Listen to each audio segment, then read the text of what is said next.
আবৃত্তি কৰিবলৈ লৈছোঁ হেম বৰুৱাদেৱৰ মমতাৰ চিঠি কবিতাটি।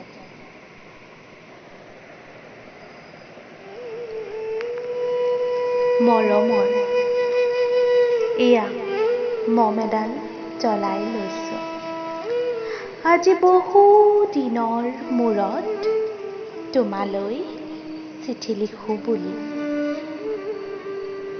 বাহিৰৰ উৰুঙা বতাহজাক আহি মমডাল কোবাইছে। চাওঁ খিৰিকীখন চপাই দিওঁ। 7 বছৰৰ আগৰ কথাবোৰ তোমাৰ মনত আছেনে? আমি যে নতুন জীৱনটোৰ পাতনি মেলিছিলোঁ।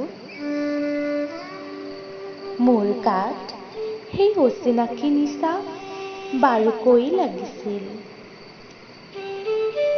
সিদিনা আছিল কাতিৰ কুঁৱলীসনা কোমল পুৱা। পদূলিত তল সৰা শেৱালিবোৰ উপচি আছিল।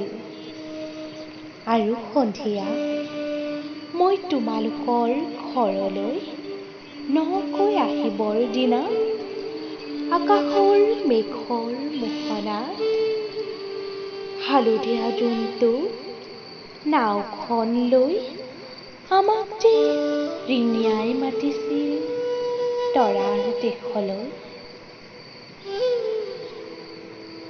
মই লোৱা কঁকালৰ ৰিহাখনলৈ তুমি বাৰু তেনেকৈ কিয় একেথৰে চাইছিলা? মোৰ কেনে লাগিছিল জানা? তুমি যেন কোনোবা দূৰ বিদেশৰ স্বপ্নটোৰ আলোকৰ মানুহ, আৰু মই যেন তল সৰা এপাহ শেৱালি। সেইদিনা মন সাগৰত মোৰ এৰি অহা আৰু আহি পোৱা অলেখ ঢৌৰ কঁপনি জাগিছিল। তোমাৰ জানো এইবোৰ কথা মনত নাই? আমাৰ দেউতাই যে চিঠিত লিখিছিলে, আই তই নতুন ঘৰত হাঁহি মাতি থাকিবি। এইবোৰ 7 বছৰৰ আগৰ কথা। মোৰ যে সকলোবোৰ পুৰাণৰ সাধু যেন লাগে। জেঠমহীয়া দেউতাৰ বছৰকীয়া হৈ গ'ল। তোমাৰ বাবুল এতিয়া বৰটো হৈছে। তাৰ ওপৰ পাৰিত এধান ইমান ডালিম গুটি যেন দাঁত অকণি গজিছে। সি মোক একেবাৰে এৰিকে নিদিয়ে। সি বাৰু মোৰ বগা সাজযোৰলৈ এনেদৰে তধা লাগি চাই থাকে কিয়? তাৰ উপজাৰে পৰা এইযোৰ কাপোৰ চিনাকি, সেইকাৰণে নহয়। বাবুল এতিয়া বৰটো হৈছে বুজিছা, আৰু ডাঙৰ হ'লে স্কুলত তাক নাম লগাই দিম। সি আঁতৰি থকা সময়খিনি মোৰ যে বুকুখন তেনেই উদং হৈ থাকিব ভাই। আৰু কি লিখিম, বিশেষ একো নাই। মোৰেই শপত, তুমি যিদিনা উলটি আহিবা মোক আগতীয়াকৈ জনাবা দেই।